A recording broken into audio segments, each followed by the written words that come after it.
Welcome to our channel photon boost.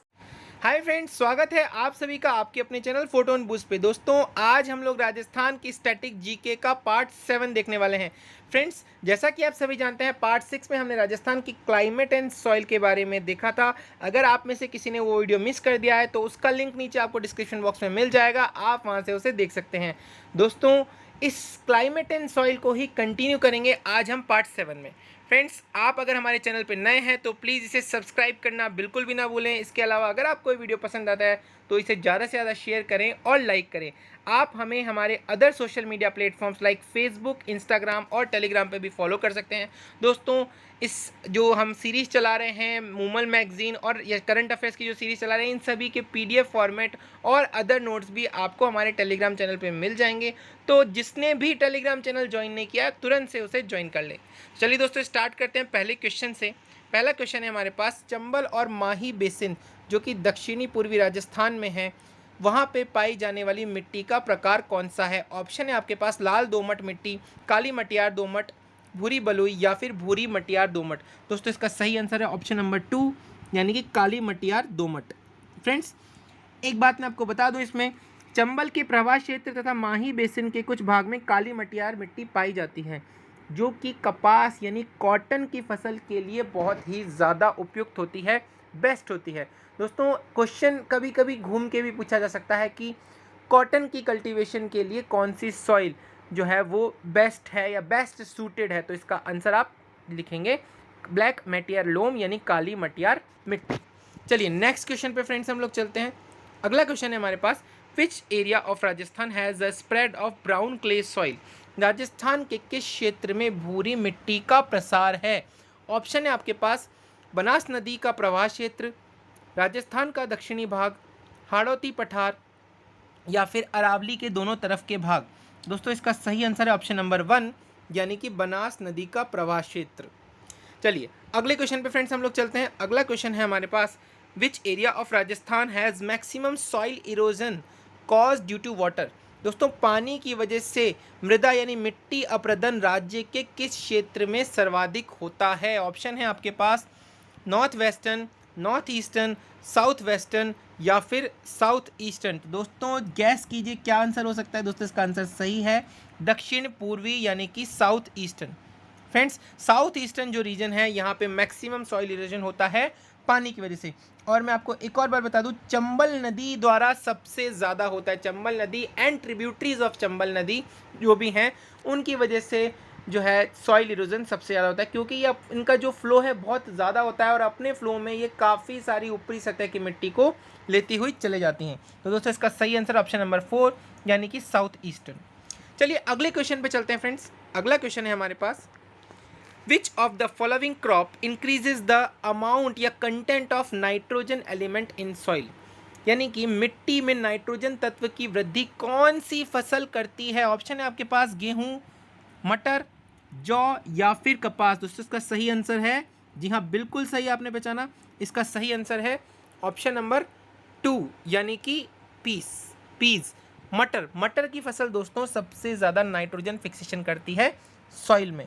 दोस्तों, मैं आपको बता दूं, इनकी जड़ों में नाइट्रोजन फिक्सीकरण के जीवाणु यानी कि राइजोबियम जो है वह पाए जाते हैं, जो मिट्टी में नाइट्रोजन की तत्व की मात्रा बढ़ाते हैं और उससे अधिक उपजाऊ बनाते हैं। फ्रेंड्स, जिस मिट्टी में नाइट्रोजन एलिमेंट ज़्यादा होगा वो ज़्यादा उपजाऊ यानी कि ज़्यादा फर्टाइल सॉइल कही जाएगी। चलिए फ्रेंड्स, अगले क्वेश्चन पे हम लोग चलते हैं। नेक्स्ट क्वेश्चन है फ्रेंड्स हमारे पास, which of the following is considered as most fertile soil? Friends, most fertile soil कौन सी है निम्न में से? ऑप्शन है आपके पास भूरी मिट्टी, रेतीली मिट्टी, जलोढ़ या फिर दोमट मिट्टी या फिर लवणीय मिट्टी। दोस्तों, इसका सही आंसर है ऑप्शन नंबर 3 यानी कि जलोढ़ ऑब्लिक दोमट मिट्टी, एल्यूवियल या लोमी सॉइल। फ्रेंड्स, इसके बारे में आपको बता दूं, जलोढ़ मिट्टी नदियों द्वारा बहाकर लाई गई मिट्टी होती है। इसमें नाइट्रोजन तत्वों की अधिकता होती है, जैसा कि हम प्रीवियस क्वेश्चन में भी देख चुके हैं, और जल धारण करने की पर्याप्त क्षमता होने के कारण यानी कि इसमें मॉइस्चर जो कंटेंट है वो बहुत ज़्यादा होता है, इसलिए इसकी फर्टिलिटी होती है नॉर्मल मिट्टी से ज़्यादा होती है। तो दोस्तों, एल्यूवियल और लोमी सॉइल इसका सही आंसर हो जाएगा। चलिए फ्रेंड्स, अगले क्वेश्चन पे हम लोग चलते हैं। नेक्स्ट क्वेश्चन है हमारे पास, राज्य में मृदा अपरदन के लिए सर्वाधिक उत्तरदायी कारक जो है वो कौन सा है? सॉइल इरोजन के लिए सबसे प्राइमरी कॉज हमारे राजस्थान में जो है वो कौन सा है? ऑप्शन है आपके पास वाटर, डिफॉरेस्टेशन यानी वनों का विनाश, एयर, या फिर एक्सेसिव इरिगेशन, बहुत ज़्यादा सिंचाई। तो दोस्तों इसका सही आंसर है ऑप्शन नंबर 3 यानी कि एयर। फ्रेंड्स, राजस्थान में जो है सबसे ज़्यादा सॉइल इरोजन एयर की वजह से ही होता है, यानी कि वायु की वजह से ही होता है। चलिए दोस्तों, अगले क्वेश्चन पे हम लोग चलते हैं। नेक्स्ट क्वेश्चन है हमारे पास। नेक्स्ट क्वेश्चन है, where among the following is the spread of saline soil mostly found in Rajasthan? Rajasthan में लवणीय यानी जो खारी मिट्टी जो होती है उसका सर्वाधिक प्रसार कहाँ कहाँ पे है? ऑप्शन है आपके पास हनुमानगढ़, गंगानगर, जालौर, बाड़मेर, या फिर थर्ड ऑप्शन है पहले दोनों, या फिर जैसलमेर, बीकानेर। दोस्तों इसका सही आंसर है ऑप्शन नंबर 3 यानी कि both A and B, Hanumangarh, Ganganagar और जालौर और बाड़मेर। नेक्स्ट क्वेश्चन पे चलते हैं दोस्तों हमारे पास। नेक्स्ट क्वेश्चन है, राजस्थान के दक्षिणी और दक्षिणी पश्चिमी भाग में तापमान अपेक्षाकृत कम रहने का मुख्य कारण क्या है? दोस्तों जैसा कि हम जानते हैं कि सदर्न राजस्थान और साउथ वेस्टर्न राजस्थान में जो है टेम्परेचर है जनरली कम रहता है। इसका रीज़न आप इनमें से कौन सा जो मुख्य कारण समझ सकते हैं? ऑप्शन है आपके पास near by tropic of cancer यानी कर्क रेखा से समीपता, सेकेंड ऑप्शन है height above the sea level यानी समुद्र तल से ऊंचाई, थर्ड ऑप्शन है लेस सोलर रेडिएशन यानी कि सूर्य ताप का की कम मात्रा होना, और चौथा ऑप्शन है अबंडेंस ऑफ वेजिटेशन यानी कि वनस्पति की अधिकता। दोस्तों आपको क्या लगता है इसका सही आंसर? दोस्तों इसका सही आंसर है height above the sea level यानी कि समुद्र तल से ऊंचाई। फ्रेंड्स, समुद्र तल से ऊंचाई होने के कारण ही इस पर्टिकुलर रीजन में तापमान जो है वो अपेक्षाकृत कम रहता है। वैसे तो तापमान के कम होने के दो कारण होते हैं, एक इक्वेटर यानी भूमध्य रेखा से उसकी दूरी, और दूसरी जो है height above the sea level यानी समुद्र तल से ऊंचाई। परंतु दोस्तों भूमध्य रेखा से सबसे दूर अगर हम बात करेंगे तो पोलर रीजन है, तो वहाँ पे तो टेम्परेचर आप जानते ही हैं बहुत ही कम रहता है। इसके अलावा जो रीजन्स पहाड़ी, हम कहते हैं ना पहाड़ पे जो है टेम्परेचर कम रहता है, तो दोस्तों सी लेवल से उनकी ऊंचाई बहुत ज़्यादा होती है, इसीलिए वहाँ पे टेम्परेचर कम रहता है। तो अगर इनकी बात करें तो सबसे इम्पॉर्टेंट जो रीज़न है, जो सबसे प्रमुख कारण है, वो है height above the sea level. चलिए फ्रेंड्स, अगले क्वेश्चन पे हम लोग चलते हैं। अगला क्वेश्चन है हमारे पास। नेक्स्ट क्वेश्चन है, starting from east to west which of the following factors decreases continuously in the time period of June to September in Rajasthan? यानी कि राजस्थान में जून से सितंबर की अवधि में पूर्व से पश्चिम की ओर निम्न में से किसकी मात्रा निरंतर कमी आती है? मतलब अगर आप राजस्थान में पूर्व से चलेंगे और पश्चिमी की ओर जाएंगे तो इनमें से कौन सी चीज़ है जो कंटिन्यू डिक्रीज होती रहती है? ऑप्शन है आपके पास तापमान, शुष्कता यानी कि ड्राइनेस, तीसरा ऑप्शन है रेन यानी वर्षा, और चौथा ऑप्शन है उपयुक्त सभी। तो फ्रेंड्स टेम्परेचर की बात करें तो पश्चिमी राजस्थान में टेम्परेचर ज़्यादा होता है, कम नहीं होता है। ड्राइनेस की बात करें तो ड्राइनेस भी ज़्यादा होती है दोस्तों, लेकिन रेनफॉल यानी वर्षा की अगर हम बात करें फ्रेंड्स, तो वर्षा जो है ये पूर्व से पश्चिम की ओर आते आते कम होती जाती है। तो इसका सही आंसर हो जाएगा ऑप्शन नंबर 3 यानी वर्षा। फ्रेंड्स मैं आपको बता दूं, राजस्थान के पूर्वी व दक्षिणी भाग में वर्षा अधिक होती है, उत्तरी व पश्चिमी भाग में कम होती है। इसलिए जब हम राज्य के पूर्वी से पश्चिमी भाग में जाते हैं तो वर्षा की मात्रा लगातार कम होती जाती है, और साथ ही साथ ड्राइनेस यानी शुष्कता की मात्रा बढ़ती जाती है। तो ये क्वेश्चन दूसरे तरीके से भी पूछा जा सकता है कि किसकी मात्रा बढ़ती जाती है, तब आंसर हो जाएगा आपका ड्राइनेस यानी शुष्कता। चलिए दोस्तों अगले क्वेश्चन पे हम लोग चलते हैं। अगला क्वेश्चन है हमारे पास, which of the following areas of Rajasthan experiences maximum daily temperature differences? कौन सा क्षेत्र है राजस्थान का जिसमें दैनिक तापांतर, कहने का मतलब है दिन के टेम्परेचर और रात के टेम्परेचर में डिफरेंस जो है वो बहुत ज़्यादा रहता है? तो कौन सा एरिया होगा राजस्थान का ऐसा? ऑप्शन है आपके पास पूर्वी क्षेत्र, दक्षिणी क्षेत्र, पश्चिमी क्षेत्र, या फिर उत्तरी क्षेत्र। तो फ्रेंड्स इसका सही आंसर ऑप्शन नंबर 3 यानी कि पश्चिमी क्षेत्र। फ्रेंड्स पश्चिमी क्षेत्र में जो है वो टेम्परेचर डिफरेंस बहुत ज़्यादा होता है। राजस्थान के पश्चिमी मरुस्थलीय क्षेत्र में दैनिक व वार्षिक तापांतर यानी टेम्परेचर डिफरेंस सबसे ज़्यादा रहता है। दोस्तों यहाँ गर्मी में दिन में अधिकतम तापमान 48 डिग्री सेल्सियस तक रहता है, लेकिन वहीं पर रातें जो है बहुत ठंडी होती हैं। सर्दियों में तो कई बार माइनस में भी यहाँ पे टेम्परेचर ऑब्जर्व किया गया है। दोस्तों इसका सही आंसर हो जाएगा ऑप्शन नंबर 3। चलिए नेक्स्ट क्वेश्चन पे हम लोग चलते हैं।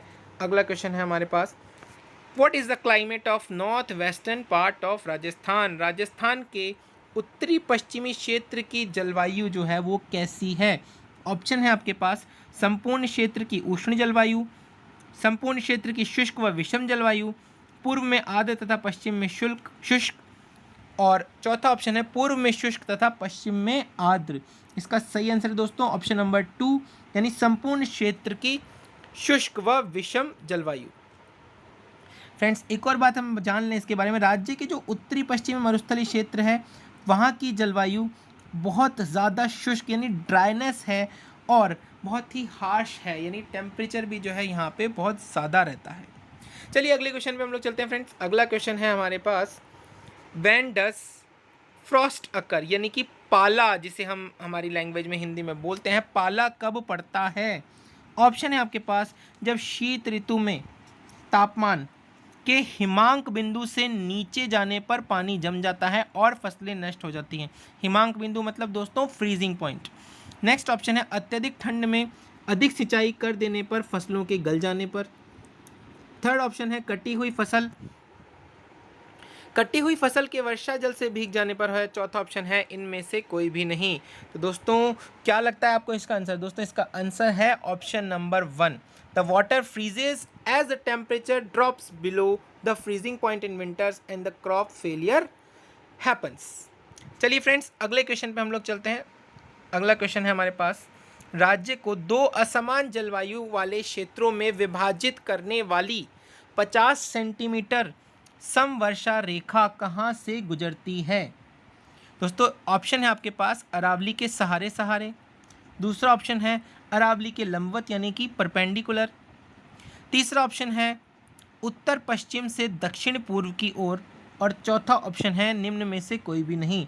दोस्तों इसका सही आंसर हो जाएगा ऑप्शन नंबर 1, यानी कि अरावली के सहारे सहारे। 50 सेंटीमीटर समवर्षा रेखा अरावली के सहारे सहारे दक्षिणी पश्चिम से उत्तर पूर्व की ओर जाती है। इसके पश्चिम में वर्षा की न्यूनता रहती है, सूखा पड़ता है, आर्द्रता कमी रहती है यानी ड्राइनेस ज़्यादा होती है, वनस्पतियाँ भी नहीं होती हैं, तापांतर यानी कि टेम्परेचर डिफरेंस बहुत ज़्यादा होता है, और जनसंख्या भी इस रीजन में काफ़ी कम पाई जाती है।